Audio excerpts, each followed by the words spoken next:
Good morning, wherever you are. This is Alina Park from ConferenceHype.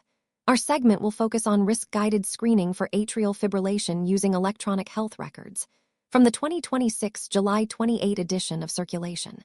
Background: screening for atrial fibrillation on the basis of AF risk may be more effective. Methods: we developed and validated a random forest prediction model for new AF within 6 months, using age, sex, and 10 comorbidities in EHRs in the United Kingdom, Japan, Israel, Canada, and China. Results: FIND-AF2 was applicable to all EHRs and showed good to excellent prediction performance. United Kingdom, area under the receiver operating characteristic curve, 0.819. Israel, AUROC 0.835. Japan, AUROC 0.751. Canada, AUROC 0.747. China, AUROC 0.753, with OROC 0, 7 in men and women in all cohorts, and improved performance compared with CHA2DS2 VASC and CETA-HEST. Discussion: the EHR-based machine learning model, FIND-AF2, identifies a high-risk subpopulation for AF diagnosis among patients at elevated risk of stroke and could enable scalable, EHR-driven, risk-guided AF screening. From the 2026 August 4 edition of Circulation. Background: extracranial bleeding is the most common complication of oral anticoagulant therapy for atrial fibrillation, but its clinical importance for patients may be under-recognized. Methods: we analyzed patients receiving OACs from 5 pivotal randomized trials, testing a direct OAC or warfarin in patients with AF.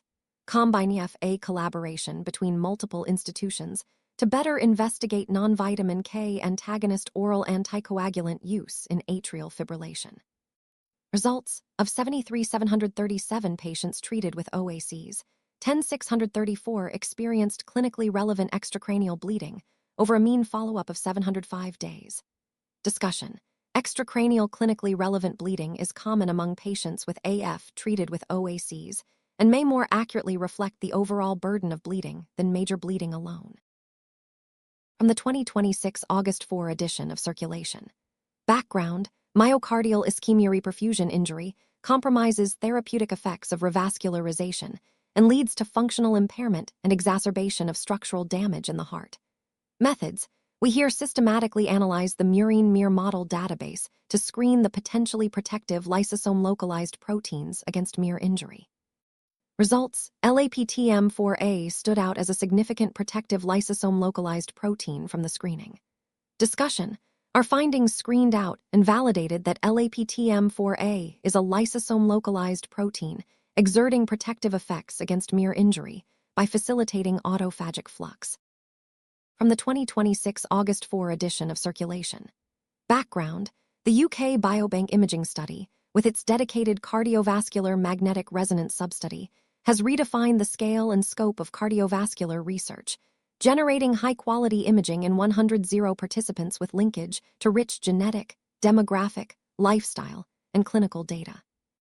Methods: the resource has enabled transformative discoveries across genomics, epidemiology, and biomedical engineering, and has served as a global blueprint for population imaging studies.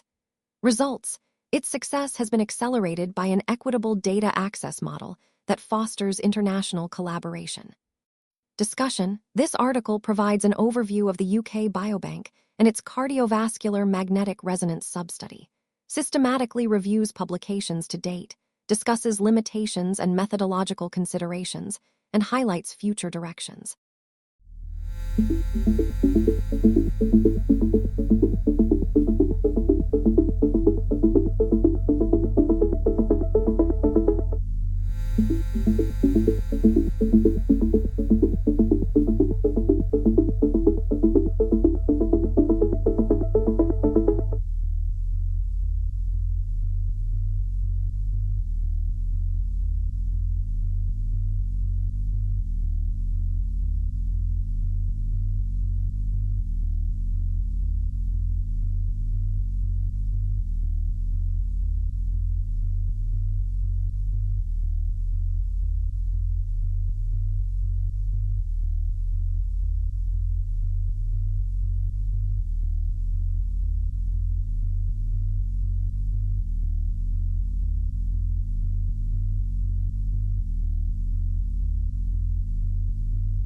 From the 2026 August 3 edition of Circulation. Background: extension follow-up trials are essential for understanding the long-term safety and efficacy of cardiovascular interventions. Methods: whereas primary randomized trials primarily capture short-term outcomes, extended observation may reveal delayed benefits or harms that are highly relevant to clinical decision-making. Results, however, methodologic standards for extension trials remain poorly defined, leading to inconsistent design, analysis, and reporting. Discussion: practical considerations, including strategies for participant retention, reconsent, data continuity, and resource allocation, are also discussed. From the 2026 August 6 edition of Circulation. Background: pediatric heart failure-related cardiogenic shock carries high morbidity and mortality, but is understudied. Methods: improving outcomes in pediatric cardiogenic shock hinges on timely diagnosis and appropriate triage, medical management tailored to the cause and phenotype of cardiogenic shock, and optimal timing of escalation to appropriate mechanical circulatory support. Results: this scientific statement provides a diagnostic framework for the bedside clinician, in addition to proposing a pediatric cardiogenic shock definition and severity staging, aligned with systems previously validated in other studies.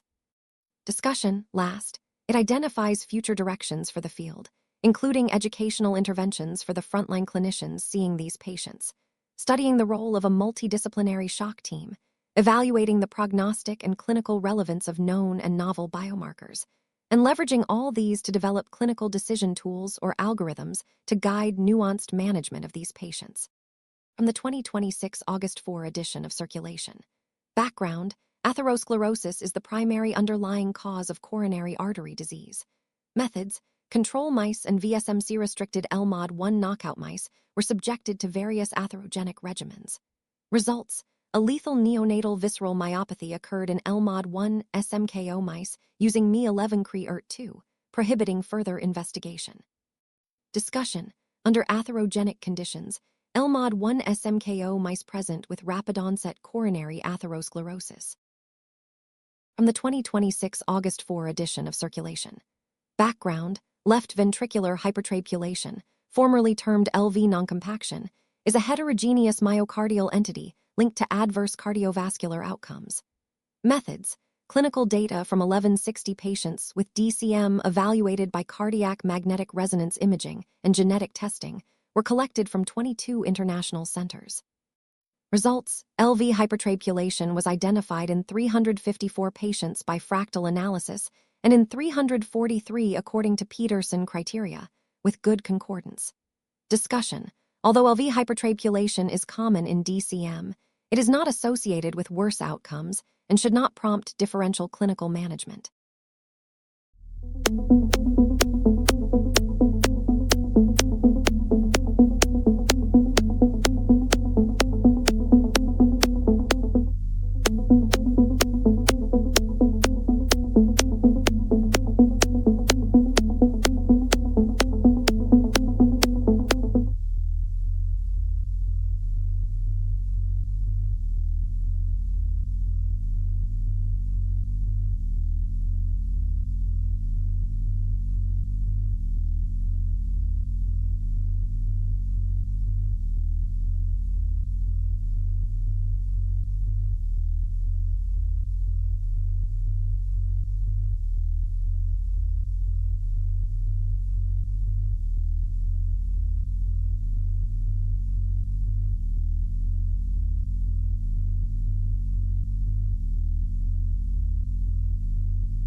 ConferenceHype is interactive AI commentary only.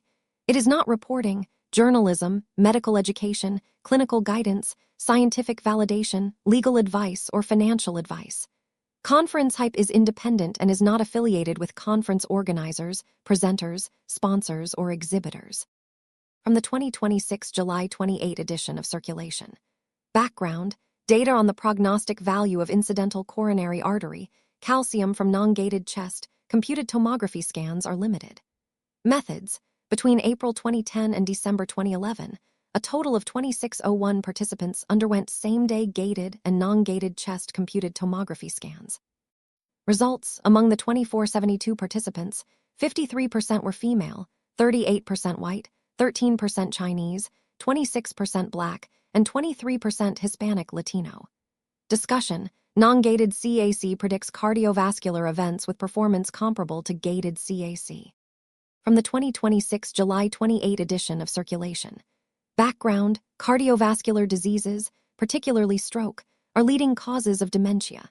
Methods: several common cardiac interventions such as coronary artery bypass grafting and transcatheter aortic valve implantation are also associated with cognitive decline.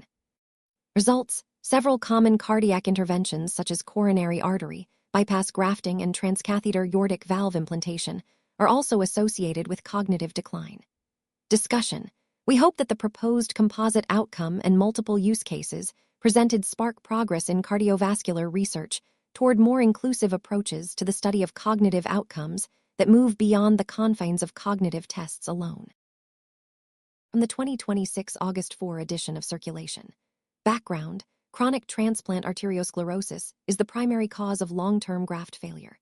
Methods: we performed single-cell RNA sequencing and spatial transcriptomics or integrated transcriptomic data from human chronic allograft vasculopathy specimens and mouse vascular allograft models. Results: we identified a novel pro-inflammatory foam-like macrophage phenotype in allograft arterial adventitia. Discussion: this study has revealed previously uncharacterized foam-like macrophages in transplant arteriosclerosis, with COL1A1 enhanced amino acid metabolism, modulating lipogenesis and foamy macrophage formation. From the 2026 July 28 edition of Circulation. Background: myocardial ischemia-reperfusion injury presents a significant clinical challenge characterized by a complex pathological mechanism. Methods: the ubiquitination levels of proteins in mouse hearts subjected to either sham surgery or IR injury were analyzed using ubiquitinome.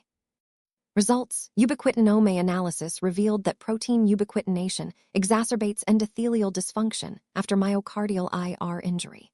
Discussion: our findings demonstrated a previously unidentified crucial role of cardiac ECHRD1 in myocardial IR injury.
That's it for now for ConferenceHype's coverage of the July 2026 issue of Circulation. If anything was missed, tell us which article deserves follow-up. Tag us on X. Add your perspective in the comments, share this review with your clinical team, like the video, and subscribe with notifications turned on for the next journal broadcast.